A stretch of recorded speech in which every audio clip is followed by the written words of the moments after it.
বন্ধুরা আবার একটা ভিডিও নিয়ে চলে আসলাম। এ দেখো পাট শাক নিয়ে এসছে। পাট শাকটা এখনই খুব ভালো লাগে খেতে, নতুন নতুন তো সবই ভালো লাগে। এটা দিয়ে একটু ডাল করব। চলো ডালটা কীরকম করে করি তোমাদের দেখাই। আগে পাট শাকটা ছাড়িয়ে নিই।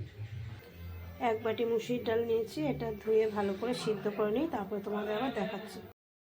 দেখো সিদ্ধ হয়ে গেছে। এই দেখো এবার এই শাকটা দিয়ে দেবো, মানে পাট শাকটা।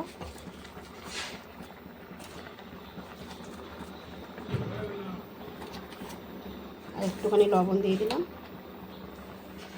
একটু হলুদ দিয়ে দিলাম, কাঁচা লঙ্কা আগেই দিয়ে দিয়েছিলাম।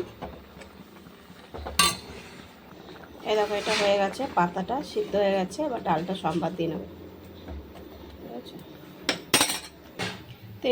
তেল গরম হয়ে গেছে। দেখো কালো জিরা আর শুকনো লঙ্কা ফোড়ন, রসুন দিয়ে দিই।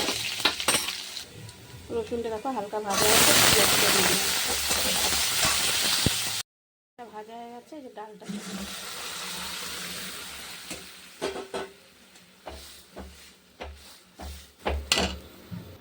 এই দেখো ডালটা রান্না হয়ে গেছে, একটু চিনি দিয়ে দিলাম, এবার নামিয়ে দেবো। এই দেখো বন্ধুরা রান্নাটা হয়ে গেছে, সত্যি খুব টেস্টি হয়। তোমরা কিন্তু অবশ্যই রান্না করে খেয়ে দেখবে। আর এই সময় এই জিনিসটা খেতে সত্যিই ভালো লাগে। পুরনো হয়ে গেলে অত স্বাদ লাগে না, এখন নতুন নতুন খুবই ভালো লাগে। কেমন লাগলো কমেন্ট বক্সে জানাবে।